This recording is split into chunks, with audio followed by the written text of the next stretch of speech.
Parliamentary രംഗത്ത് നിന്ന് സമ്പൂർണ്ണമായി സംഘടനാ രംഗത്തേക്ക് ഉള്ള പ്രവാസന കവാടമായിട്ടാണ് ഈ ജില്ലാ സെക്രട്ടറിഷിപ്പിനെ ഞാൻ കാണുന്നത്.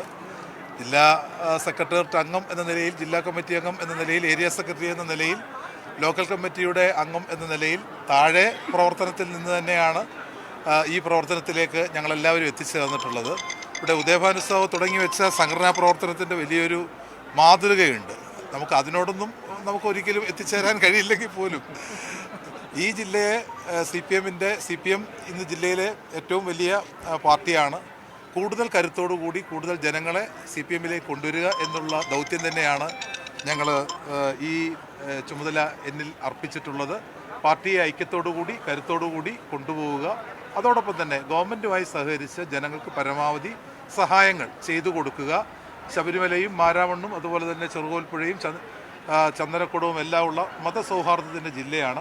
ആ മതസൗഹാർദ്ദം സമ്പൂർണ്ണമായി ഊട്ടിയുറപ്പിക്കുക. സംസ്ഥാനത്തെ പാർട്ടിയോടൊപ്പം ചേർന്നുകൊണ്ട് ഇടതുപക്ഷ ജനാധിപത്യ മുന്നണിക്കൊപ്പം നിന്നുകൊണ്ട് തീർച്ചയായിട്ടും ജനങ്ങളെ മുഴുവൻ സേവിക്കുക എന്നുള്ള പ്രധാനപ്പെട്ട ദൗത്യം ഞങ്ങൾ തീർച്ചയായിട്ടും ഏറ്റെടുക്കും.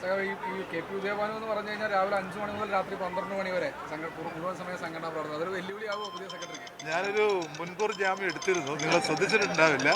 ഉദയഭാനു സഹോദരനെ പോലെ ഒരിക്കലും എനിക്ക് ചെയ്യാൻ കഴിയത്തില്ല, ഞാൻ ആദ്യം തന്നെ അത് പറഞ്ഞിരുന്നു. എങ്കിലും പരമാവധി പ്രവർത്തനം മുന്നോട്ട് കൊണ്ടുപോകാനാണ് ഞാൻ ഉദ്ദേശിക്കുന്നത്. തീർച്ചയായിട്ടും അത് നിങ്ങളെല്ലാവരുടെയും സഹകരണം തീർച്ചയായിട്ടും ഉണ്ടാവണം. ടീം എങ്ങനെയുണ്ട്? നല്ല ടീമാണ് നമുക്ക് കിട്ടിയിരിക്കുന്നത്.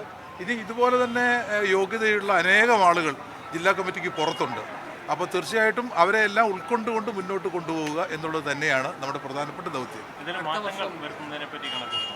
ഒരിക്കലും ഇപ്പോൾ അങ്ങനെ ചിന്തിച്ചിട്ടില്ല. എന്നാലും സംഘടനാ പ്രവർത്തനം മുന്നോട്ട് കൊണ്ടുപോകുമ്പോൾ പുതിയ ആളുകളെ നമ്മൾ ഉൾപ്പെടുത്തി കൊണ്ടുപോകേണ്ടതായിട്ട് വരും, പുതിയ തലമുറയെ ഉൾപ്പെടുത്തി മുന്നോട്ട് കൊണ്ടുപോകേണ്ടതായിട്ട് വരും. അപ്പോൾ ആ നിലയിൽ തന്നെ മുന്നോട്ട് നമുക്ക് പ്രവർത്തനം മുന്നോട്ട് തീർച്ചയായിട്ടും നടത്തിയേ മതിയാവുകയുള്ളൂ. പുതിയ തലമുറ എന്ന് പറയുമ്പോൾ ഇപ്പോൾ നമ്മൾ മറ്റ് RSS BJP പ്രസ്ഥാനങ്ങളിൽ നിന്ന് വരുന്നവരെ പശ്ചാത്തലം പരിശോധിക്കാതെ എടുക്കുന്ന എന്നൊരു വലിയ വിമർശനം വരുന്നുണ്ടല്ലോ. ഇത്തരമുള്ള പശ്ചാത്തലമുള്ളവരെ എടുക്കുന്നു, ഇത്തരം കാര്യങ്ങളിലൊക്കെ ഒരു ചിന്തയിലൊരു മാറ്റം ഉണ്ടാകും. ഞങ്ങളുടെ ഒരു പോളിസി എല്ലാവരെയും ഉൾക്കൊള്ളുക എന്നുള്ളത് തന്നെയാണ്. മോശപ്പെട്ട പ്രവർത്തനം നടത്തുന്ന ആളുകളുടെ തെറ്റുകൾ തിരുത്തി കറക്റ്റ് ചെയ്ത് മികച്ച മനുഷ്യനാക്കി അവരെ മാറ്റുക എന്നുള്ള മാർക്സിസത്തിൻ്റെ അടിസ്ഥാന സിദ്ധാന്തത്തിൽ നിന്നുകൊണ്ട് തന്നെ മനുഷ്യ സ്നേഹമാണ് മാർക്സിസം ലെനിനിസം. അപ്പോൾ ആ മനുഷ്യ സ്നേഹത്തിൻ്റെ അടിസ്ഥാനത്തിൽ എല്ലാവരെയും നല്ല മനുഷ്യരാക്കി മാറ്റുക. അതിനകത്ത് പലവിധ കാര്യങ്ങളുണ്ടാവും. ഇപ്പോൾ യേശുക്രിസ്തു തന്നെ ഏറ്റവും വലിയ ഉദാഹരണമല്ലേ.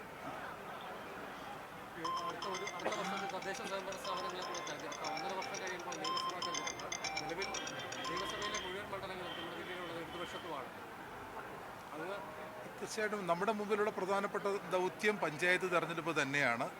പഞ്ചായത്തിൽ ഇന്ന് ഭൂരിപക്ഷം പഞ്ചായത്തുകൾ ഒന്നൊഴികെ എല്ലാ ബ്ലോക്ക് പഞ്ചായത്തുകൾ, അതുപോലെ തന്നെ ജില്ലാ പഞ്ചായത്ത് എല്ലാം ഇടതുപക്ഷ ജനാധിപത്യ മുന്നണിയാണ്.